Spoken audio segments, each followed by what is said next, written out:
Well, hello. Another week, another Wednesday. Wednesday, the 14th of February. I can't do German numbers very well. Yes, 14th of February, Valentine's Day. Or Valiant Day, I don't know. Call it what you want. I got a bar of Toblerone. I might show you later. Anyway, so what have I been doing? I haven't been doing that much this week. I've been working on spuds. Well, you're going, spuds? What are spuds? So, there's many years ago, I was writing a game system called OSC, Oscar Sierra Charlie. Available on Wargames Vault. Go check them out. Evil Bear Wargames, Wargames Vault. There's a few free bits for it as well, so and you can have a quick flick through a few pages on the Wargames Vault to see if you like the game or not. It's good. It's a good game. It's a good game. It does need a bit of an update, but as it stands, you can play it and enjoy it, and it's everything you need. You don't need anything else. Any questions? Please message me, ask me, and I'll do a video on it. And I'll be quite happy to do a video on OSC, really. It'd be quite nice to get it back out again and start rolling some dice and explaining how it plays. But it's pretty simple, like me. But it's also incredibly involving. So it involves you in the game. So can you play it single player, one player? I can't, because I don't have the mental capacity. But some people do. But they're cleverer than me. They probably have to keep notes of bits of paper and stuff like that. But it's quite a fast-paced game, so you're always involved in it. So it's not like that. You know, you move your entire army, and your opponent moves their entire army, and such and such. It's not like that. So it's pretty clever. It's a pretty clever game. You have to make decisions, and you can move before you shoot, or you can shoot before you move, so you're not restricted, which is good. Anyway, we're not here to talk about that. We're talking about painting. Anyway, so I made an alien race for them. I watched Battle for LA, and I thought, oh, those aliens are so cool. So I thought, well, OSC is just an infantry game, so it kind of fitted quite well. So for doing some play testing for book 3.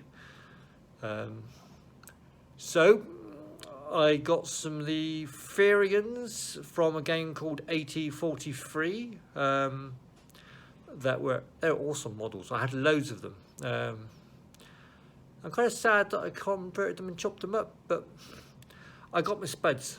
And basically I just got them, and I did a few snips here and there, not much. Cut the feet down to be stumps, and put little balls of putty on their heads, and made the heads and put bits in it. So yeah, overall quite cool. And I made what I called the spuds, and I made a few giantish spuds to go with them to be the vehicles, for experimenting with the vehicle rules from book 2 in combination with book 3. And so yeah, it sort of all kind of started to spin in this spud way. And I'm gonna, if you like, I can do a video just on spuds, and I can explain their background. I can explain kind of how they travel from world to world, what their technology works like, why they're fighting, why they're here, why they're there, why they do what they do, how on earth does their biology work. So I can go for all that, because I spent way too much time thinking about it in the past, and I've been making notes and writing it down all over the place. So I need to put it all together, really. So anyway, I can do that, and if you want me to do that, it'd be a pleasure. So I could do that as a video.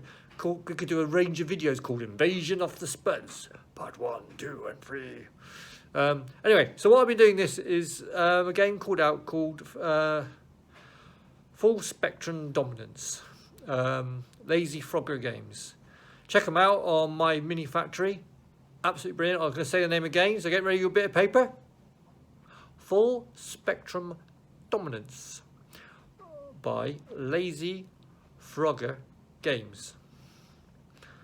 I think it's Lazy Frogger. It's close. If you put that in the search bar, it will find it on my mini factory. Okay, MMF.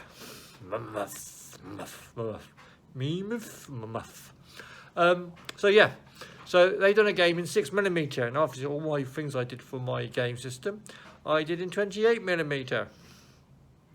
Now, being a bit skinned, I kind of, when I wanted to get an army, and I can't print at the moment anyway because it's a bit cold where I am. So what I did was I thought I'll try and make some units for it, so I can just make some units for it and maybe try and play it by myself because I'm sad. No one wants to play with me. No one has time to play with me. That's what the real problem is.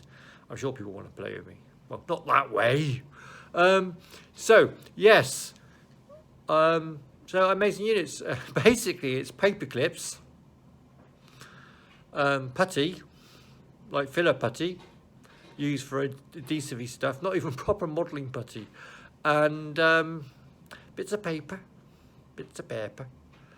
and bits of my bits box and stuff from sprues that I haven't used.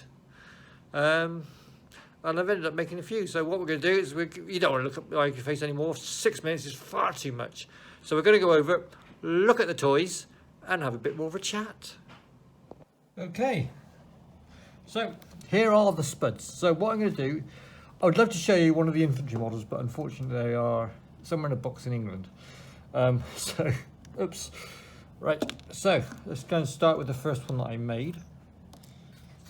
I'll explain them. So these are 6mm. So here is a little spud guy on the base for scale. I say if you want to see the lore and all that for them and how they developed. They're called spuds because they look like potatoes.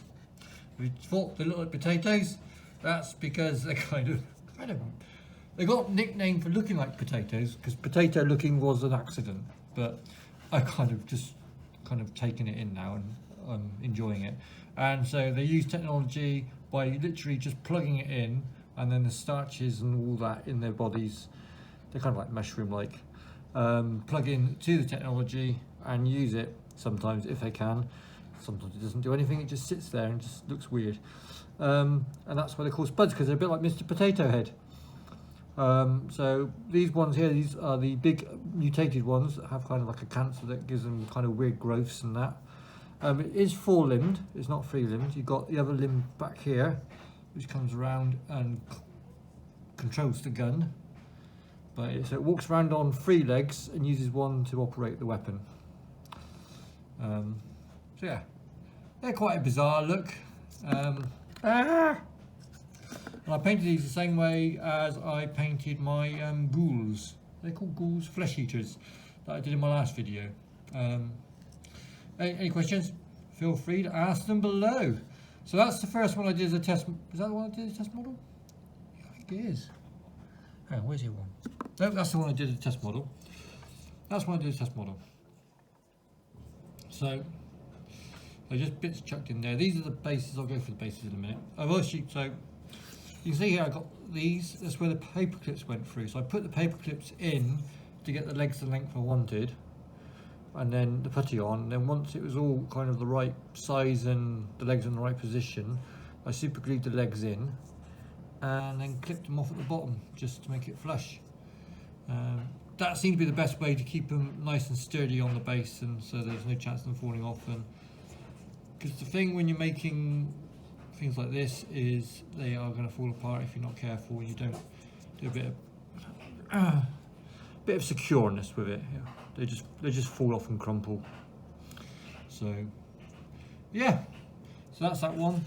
Now the idea is that the ones that have got the gun on the right, as in your right looking at them, those are the rifle weapons. So they fire like a stream of shots in one direction, quite accurate, nice line. So they kind of use it as like it's like a bunch of rockets going in towards the enemy, but I think of it like as a beam weapon, but it's just pounding rockets at them. It uses like a biofuel to shoot them. So these types are long range, and then these are the short range, which is like more like the blasters. and they're kind of more like a shotgun effect. They just fire loads of missiles, but they're a little bit random where they go, so they probably cover an area the size of this actual base and just pepper it. So more anti-infantry, this is more anti-tank or sniping. The infantry go the same, they're the same sort of weapons, but obviously smaller versions. Anyway, I'm rambling, that's what the other video is for, talking about the spuds. I also made these things, so the idea was, so the spuds have got some technology, again I'll go into their lore, how it works. And so some of them mutated things aren't able to actually get themselves around so much or as easily because the legs aren't quite as good, or maybe they're damaged and injured from other wars. So they're put into these kind of robotic bodies to control. So these are kind of heavy armoured versions, and they have multiple weapons. So these two are identical. It's quite rare for two spud units to be identical, but it's also not unknown. And the techs do tend to try and build to a format as much as possible, but they can go a little bit divergent where they need to due to supplies, because they don't really produce anything, they just steal. So they only have what's available. And then these are the flyer drones.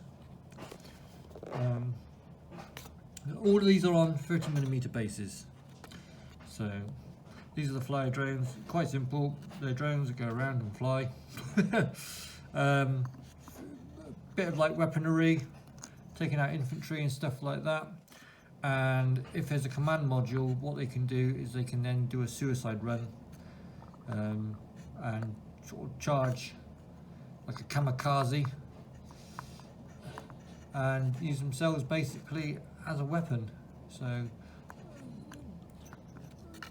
they got some anti-tank ability, but it's only one go. And got these, so I did, which one did I do first? I did this one first. So these are a lot bigger. I just put this one here, and where's the one with the infantrymen? That's the best one to use, I think, scale. So there you are, so it's a lot bigger. Getting bits of paper, exactly the same method, just bits of box stuff. It was a backpack I printed, which I decided not to use in the end. So rocket on the side. So I put the rocket on there just to sort of test the FSD rules, really, to see what I can get away with. I imagine this being a weapon that you can overcharge, and the idea is either a frequency weapon.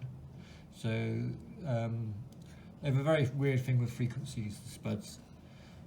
Although they very rarely use frequency weapons. But they've also got this rocket here. And so the idea is, because it goes by the rocket technology, the rocket is designed for long range warfare, but on a games table it's short range, and so it's a little bit more unpredictable what it's going to do. So the idea is to try and find a way of using the rules to make an unpredictable rocket that can have a lot of splash damage. So although it's incredibly dangerous, it might not even hit the table. So yeah, it might even whiz up into the air and come back down and hit yourself, who knows. I have no idea what I'm going to do with the rules for that at the moment, but the overcharging weapon should be quite easy to do, I think. Because of the way the FSD system works, you put command dice in, so I could put like a 6 plus 6 to overcharge it.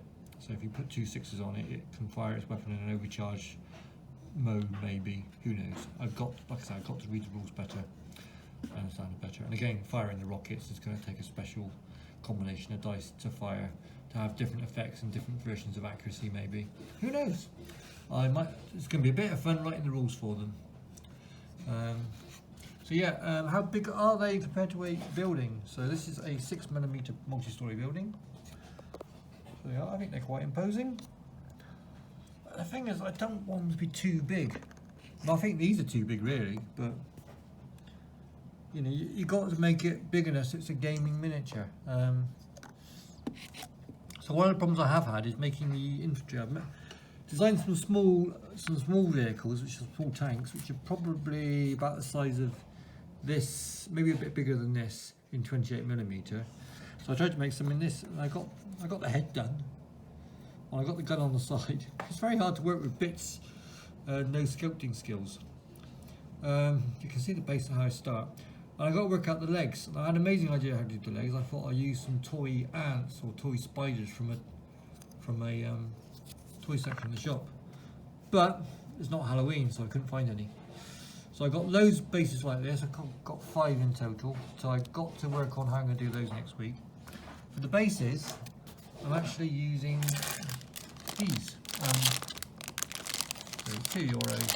A shop called Teddy in Germany. Lots and lots of 30mm bases.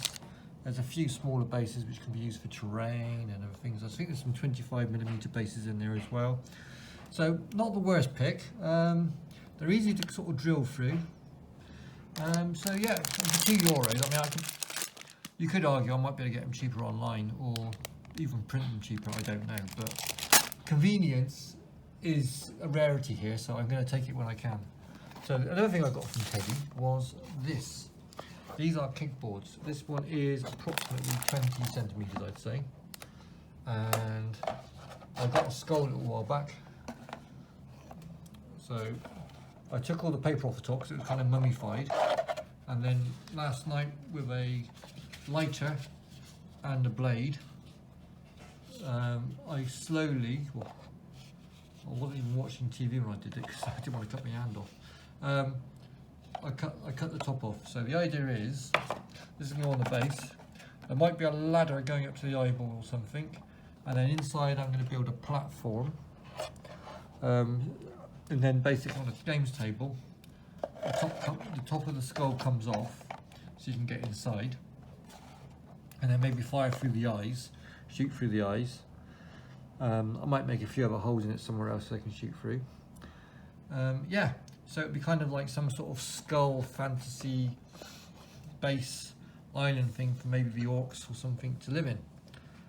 So I'm doing it really for my son, just for a bit of fun, and as an experiment to see how it goes. So that should be good. Yeah, so that's really what I'm working on. Like I say earlier, it is Valentine's Day, so I have got a Toblerone to eat. Yep, I'm going to eat it. I don't know if it's the new type with the. People say that I don't get chocolate as often as I like. Didn't they thin the bits of Toblerone or something? So that's going to be interesting to see what they've done there. I do like it in the fridge. It hasn't been left in the fridge. It was put on my chair for me to sit on very, very uncomfortably. But yeah, Toblerone.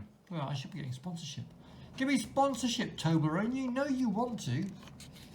Just send me a Toblerone every month, and I'll mention you when I get them. That's all. That's all you got to do. That's all you got to do. Like that. And if, you know, more followers, more Toblerones. Or just cash. Hard cash so I can buy more toys. Anyway, so that is that. Go back to these. And there we go. Another successful week. How many models did I do? I didn't look at that, did I? Oh, man. Let's go back and have a look. So, I've done 1, 2, 3, 4, 5, 6, 7, 8. Oh, 8. Not bad.